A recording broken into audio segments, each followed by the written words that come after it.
All right, y'all. So folks are going to be coming in. We'll let them. Let's just go over really quick what we're going to be doing this evening.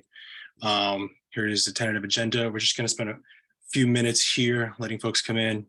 And also want to take this opportunity, and then I'll touch back on this later on. Next, in January's Biketivist Forum is going to be based off of reviewing our work plan for 2021, seeing what we were able to accomplish, what we still have left, what we want to roll over into 2023, and then start doing some work planning for the new year. So that's going to be what the January forum is going to be about. We're going to take about 20 or so minutes to go over this presentation, which, by the way, I just put the Google Drive link in the chat. You can go ahead and open it. It's actually a PDF for you, and then includes all the important links that you're going to need to do this workshop. And then we're actually roughly 5:30. We're going to be breaking out into our actual breakout rooms like we normally do for our local teams. And we just ask that you spend, whatever time you can, whether it be 20, 30 minutes doing some of this, either the actual writing of the letter, crafting some of these things, planning ahead, and I'll get more into specifics, and then the other components of the workshop. Once you're all done with the workshop, you feel free to flow into your regular local team breakout room with your own agenda. We just wanted to make sure that you actually had time, one, to do some of these things, because it's going to involve some action items. So we want to allow you to have some time to do that. And then also, once you're done, we didn't want to tell you at 6 o'clock, please do this, and then your local team agenda. We wanted to give you time to also address any of your local team items that you had. So we wanted to be conscious of your time. We also know that there's a few folks that are out of town, holiday, or they're not feeling motivated enough. So we just wanted to make sure that we were aware of that and didn't do too many things or have information that will overwhelm you. So we're going to do a workshop today, and it's going to be actually a lot of fun. So any questions before we get going? Any housekeeping things, SVBC staff, that I missed? All good. All right. Okay, so just quick background. So SVBC is 501c3, hence we're a non-partisan. We do not endorse or become involved with campaigns for office. Okay, so that's has to be clear. We don't do that. But there's different ways that we can involve ourselves in the election process. I know that San Mateo, I think the local team, they did a candidate forum. Other local teams have done that as well. That's more than okay, right? It's really about understanding where local leaders and potential candidates are as far as their positions. So to that end, it's still really important for us, to build relationships with elected officials in your city and in your county.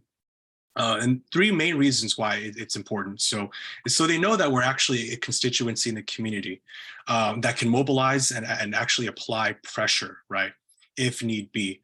I like to think about the Sunnyvale local teams, a Safe Streets, Save Lives rally earlier this year, back in October.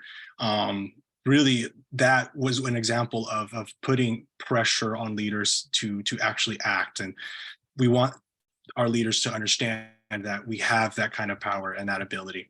The next is to share knowledge. We can't assume that every newly elected city leader is going to be well-versed in active transportation or understand what we mean when we say, why you should put bulb outs here, or when we start getting wonky, or when we advocate specifically for additional bike-specific improvements. So what we need to do is share that knowledge, right? And be that resource for them. And you can do that, by building strong bonds with the actual official, with building strong relationships with their staff, or even city staff too, that sometimes elected officials will turn to for that expertise, right? So definitely we have to be that knowledge, especially, again, some folks may have different interests. So, and we have to do a good job of linking our interests with theirs. And that's probably one of the best ways to communicate that. And we'll talk a little bit about that later. The next is to build council support for your next campaign. So you do this initial outreach and you build those relationships so you understand, what is feasible in terms of what can actually get voted and passed, right? So we want to make sure that we have that majority support so that any potential projects or improvements that are coming down the pike will get passed, and you'll have that extra funding, or you'll have that study that gets passed. So it's probably said enough about that. We all know it's super important. So to that end, I wanted to just take some time because I wanted to give some examples, but there's a lot of really good organizers on this call already that have done this work. So feel free to unmute yourself. You don't have to raise your hand. Just go ahead and unmute yourself, and let me know how last month's elections went. Right. So what races excited you the most? Were there any bike champions elected in your city? Are there any pro-parking, pro-vehicle fundamentalists that were elected in the last election in your city? So this is a time now to kind of share a little bit about what happened. And then we'll have this opportunity too in our workshop, but I want to just hear now from some folks. So feel free.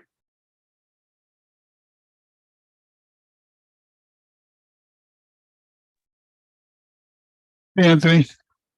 It was good meeting you. Hi, Giuliano. We took smart cycling too yesterday. I can't say that the folks who were elected here were either advocates or on either side.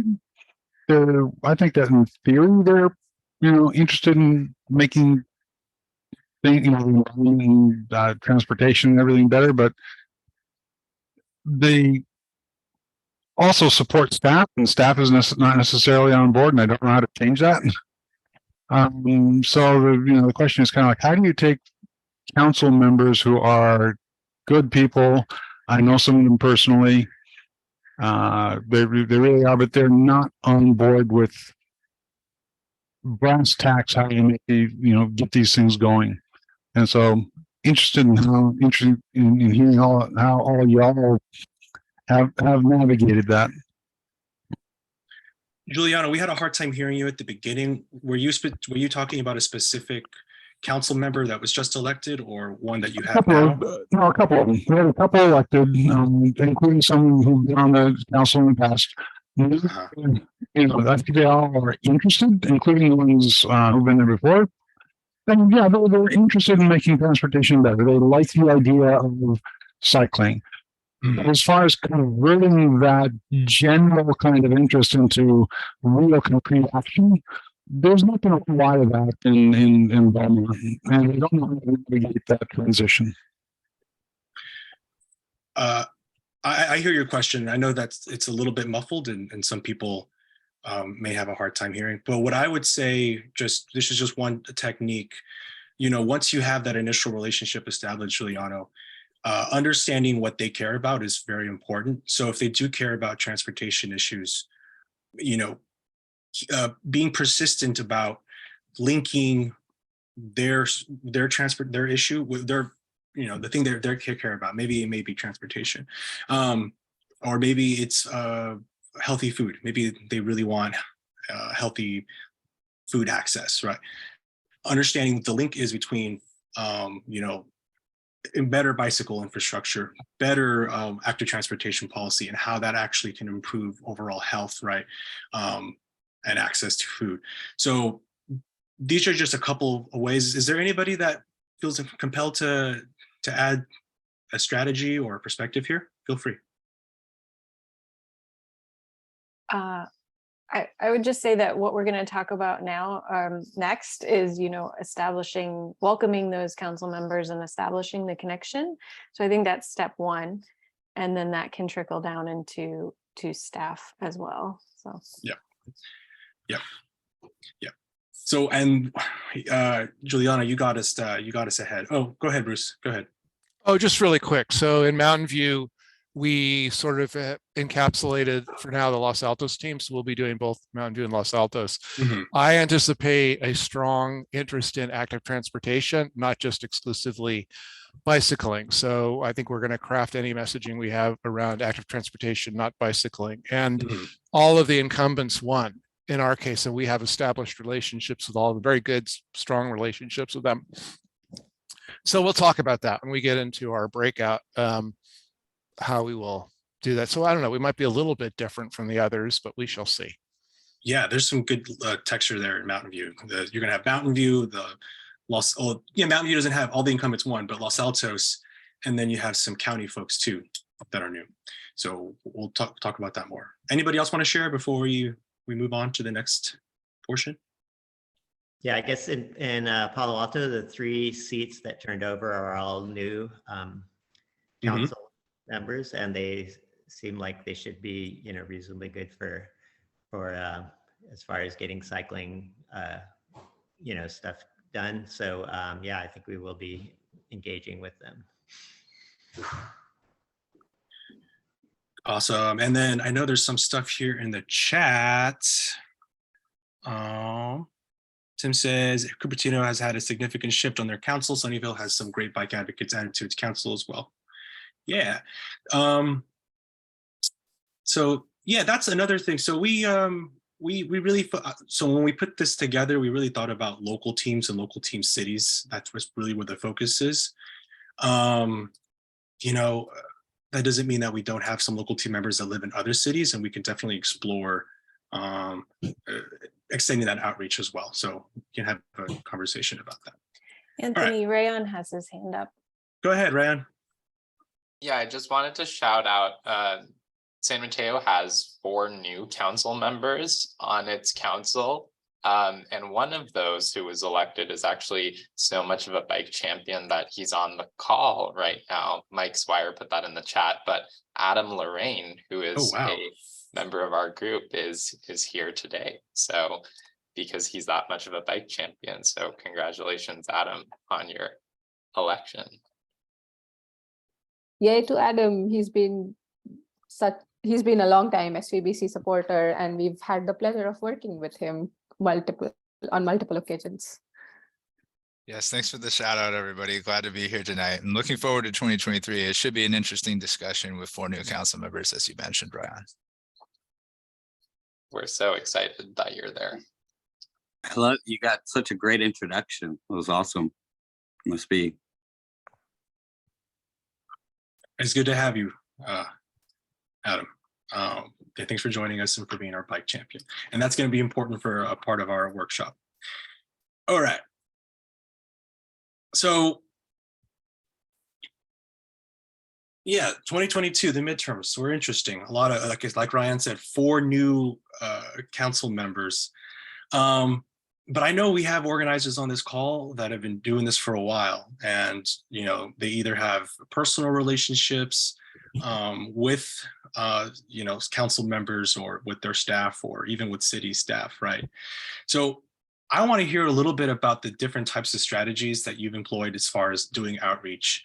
Have you had, I know the Mountain View team has had council members join us for our breakout sessions and city staff. I know that we've had infrastructure rides with council members.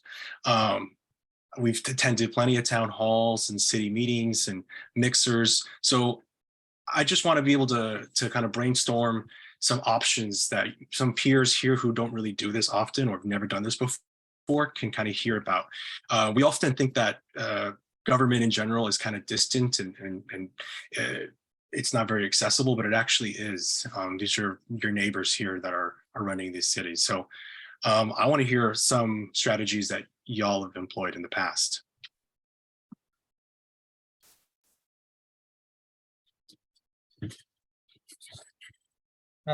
This is David from Palo Alto. One good opportunity coming up is that all these city councils, as they roll over to their new council, goodbye to the old council and hello to the new council. And this is usually a time to meet them and introduce yourself. And if nothing else, they now know about you. That's often a face-to-face in a less than formal a type of meeting in most cases. So it's a great opportunity then to kind of let them know who you are and talk to them about cycling in the city.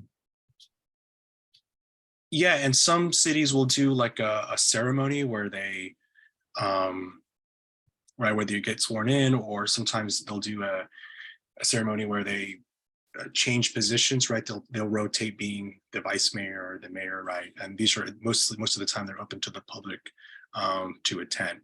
So in that vein, David, right? Yes, and then also shortly after that, or sometimes simultaneously, I'm not quite sure which, city councils are setting their priorities for next year. So that's also another good opportunity for input to that process. Right on. Bruce? Yeah, so you were talking, Anthony, you were talking about relationships with council members and staff and so on. And we do have that very well established in Mountain View. We have Brandon White in Public Works, who's with us pretty much every time and organizes rides and does all that stuff. I think one of the things that is important for people to keep in mind is that it's not only developing those relationships with people, but knowing how the city works. Like, it's very easy to say something that makes you look, like you don't really know what's going on. And so the more you know about the process within your city and the different personalities, like who to talk with about what, it just really helps to move the ball forward, right? If people in the city feel like you more or less know what you're talking about, they're more likely to listen to you. Yeah, and I think that's probably one of the outcomes that we want from this workshop, is to kind of do that knowledge exchange, right, with each other. So we understand, because Bruce for the Mountain View local team is a great resource for us. He understands all the minutia of Mountain View local politics. So you already have these people in your teams. We just want to make sure that we're sharing that knowledge, and you are familiar with how the bureaucracy goes as well. Anybody else have anything they'd like to add? Just wanted to call out what Heather mentioned in the chat. Just to be able to know your city the best, join a commission or an advisory board, and then you get to know or learn about the ins and outs of how the city is working. Yep. Yeah, in that vein too, some cities like San Mateo runs a, Rian, maybe you can remind me what it's called, but it's basically a city academy that you can join to learn all the departments and how the city works. Thank you. City Services Academy. Go ahead, Lauren. And before you start, Lauren, Ryan, if you have a link to that academy or some kind of one pager to that academy, feel free to drop it in the chat. Go ahead, Lauren. Thank you. Sure. So I'm in Sunnyvale, and I just wanted to, I think it was last year, the Sunnyvale local team did what I thought was a pretty effective campaign to get bike lanes on Sunnyvale Avenue. And one of the ways in which we did that was before the council vote, we asked for Zoom meetings, which is each of the council members. And we had a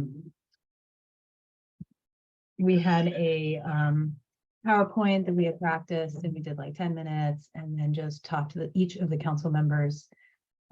So good strategy if you have a campaign, but my sense is that the council members in general and supervisors, county supervisors, because they can also help out too. Mm-hmm. They need to know from us what the issues and the concerns are. And if you just inform them of that, then they have that in their mind. And then when issues come up, they know that, because they won't know what we need from them if we're just thinking about it and we don't actually tell them. Yeah, and then supervisors are really important, especially when you're trying to make improvements on expressways or county jurisdiction where the city doesn't really have either the bandwidth or the jurisdiction to make those improvements. Great. Jules, go for it.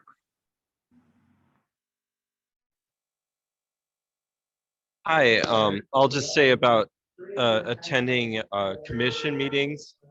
If people are able to get themselves appointed to traffic safety or bicycle pedestrian committees on the city, which is easier to do than get on the city council, that's a good way to be looked at as a trusted resource by the council. That's what I did in San Bruno. Thanks, Jules. And then last one, Brandon, go for it. Real quick too, I think Deborah asked a good question about or Lauren's comment. Who is we? I'm assuming that was people from Sunnyvale, because I did catch that at some point. You said we, or maybe advocates in Sunnyvale. I Oh, think because I'm sorry. I thought maybe I cut out. It was the local team. It was the Sunnyvale Bike local team. Sunnyvale local team. So Cool. the group, it was a group of us. Yeah, so a couple things. I would say it's kind of piggybacking on some things that were said. I would recommend for anyone trying to get change done to get in super early. Yeah, they're prioritizing, but if you haven't tried reaching out to them now, then do it right away, because everything, I think everyone would agree, will take time. So you want to get in very early, because they're going to be getting a lot of people reaching out to them.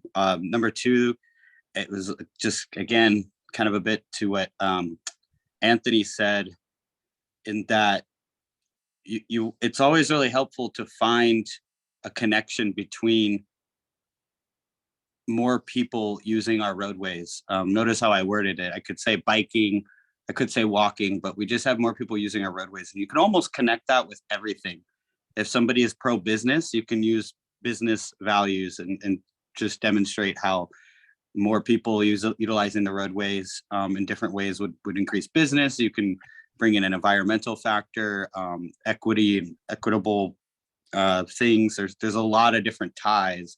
And if you figure out what it is that your council member that affects you is interested in, and they've already put out their sort of bullet points of campaign issues, and figuring out a way to tie that together. And I think just being persistent, maintaining, I always say, like, as many touch points as you can have. That does not mean calling them like every day or like sending them a million letters, but I do think if you can find more ways to be in their ear, like the saying goes, the greasy wheel or the noisy wheel gets the grease. So just kind of introducing yourself super early on, go attend a couple council meetings where you go and give a public talk. Because typically if you stay persistent and be patient and stay true to like what it is you're after, you'll eventually get in their head, and they'll know who you are, and you can continue to forward whatever it is you're trying to get done. That's all I got on this great proactive conversation. Thanks, Brandon. Bruce, we're gonna have to move on.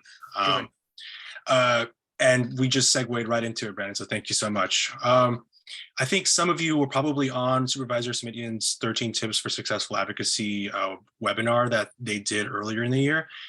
I only got a read out of that, and I pulled a couple of things that I found pretty interesting and that resonated with me.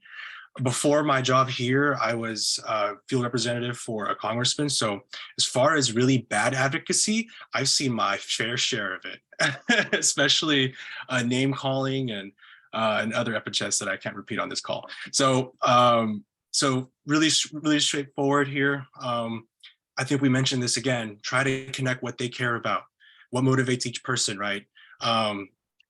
Be malleable, understand that your specific solution can't actually happen right away, but you can bring a different solutions and see what's a best fit for your community, and what's also feasible in terms of actually being funded and concrete poured. And then be persistent. So I'm not going to spend too much time on that. I actually, in the PDF, I put in his 13 tips on a Word doc so that you can review it anytime you'd like. So feel free to use that as a resource. I really want to get to our meat and potatoes here, which is the workshop. Okay, so once we're done here, we're all going to just break out into our breakout rooms right away. So we won't see each other in this room again. We're going to go straight into our breakout sessions. And you'll be doing some of this work and then flow into your regular, monthly meeting agenda. So one of the first things I want you to do is identify the newly elected officials in your city or county. Now, this is actually, I already did a little bit of this because, you know, I don't really have a life, so I did that for you. And I put it in this master matrix, and there's a link to it as well, to that matrix. Everyone should have access to it, but let me know if you don't. It's very straightforward.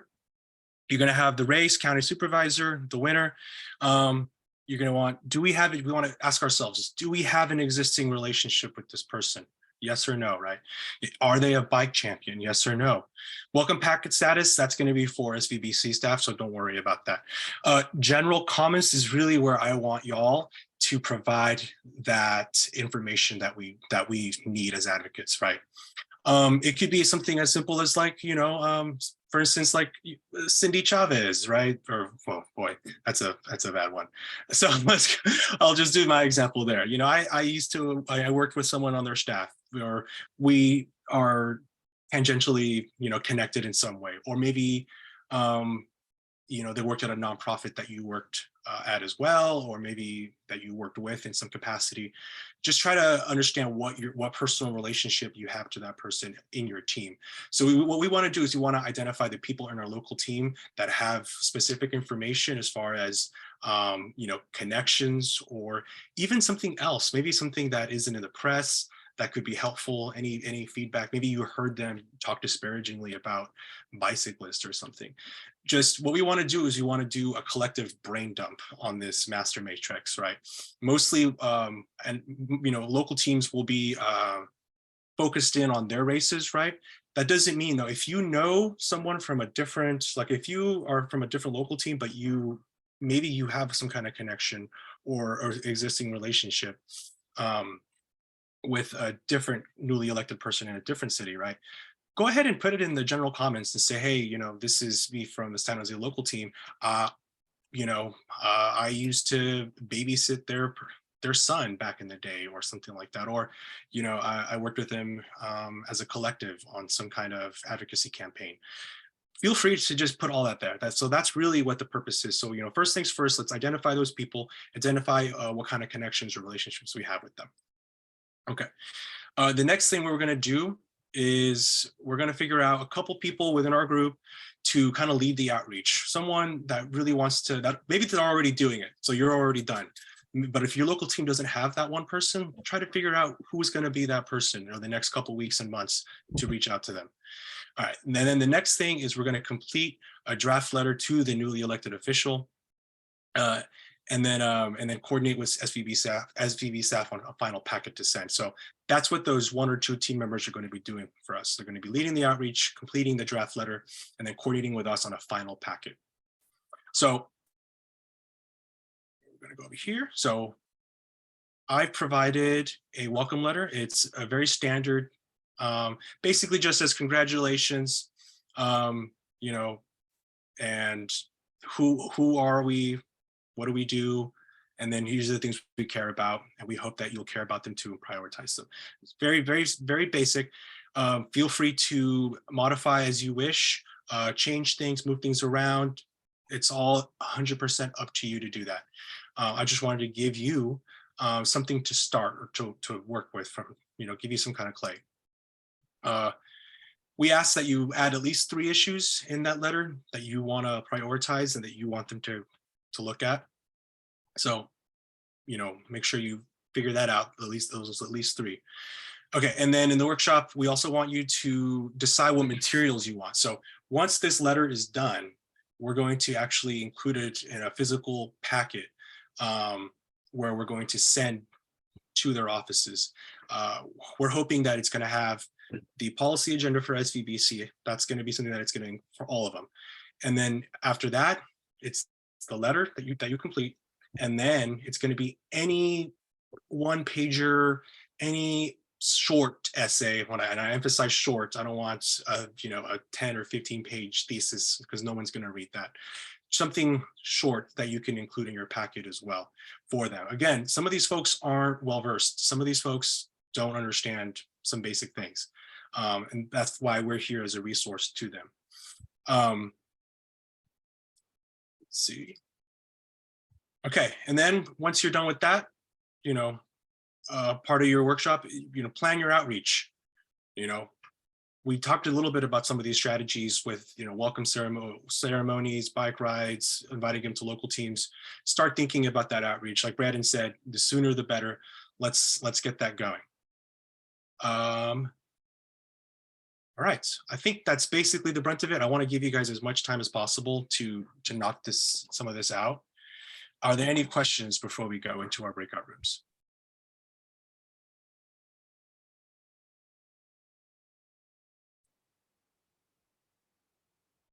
Sounds like there are none. I must have done an amazing job at explaining everything, and nobody is going to get confused about anything. And it's going to be fantastic. I guess just one practical one. So the links that Sandhya put in there, we can edit those, or we should make a copy of those. So I just added a link to the Google Drive folder, and Anthony has created separate folders for each team. So you can pick up the letter from there and go ahead and edit that, or put it in your local team drive, whatever works for you. Yep. So I just created folders for each local team, and in that folder is going to be a copy of the template already for you to use. So we also gave you access to the entire folder with all this presentation and the menu of options. So that's all in this PDF here as well. So I think we're good to go. So we're going to be going around in each breakout room just to make sure that you have everything you need and that there's no confusion. We're going to have a couple weeks here to get some of this outreach planned and done. So ahead of the new year, and then we can really hit the ground running. And I wanted to just add, this is something that I really wanted to do because when I was a young staffer and didn't know anything about XYZ, we would receive some of these packets and I would read them and actually use them for a debriefing. You're right. There's experts in our community, and we want to make sure that we are those experts. Okay, so the breakout rooms are happening. You feel free to go into them and get going on this. I gave you guys about 20 minutes or so in addition to your regular hour for your agenda. I think we'll be okay. I was hoping for a little more, but we had such a good conversation. It's okay.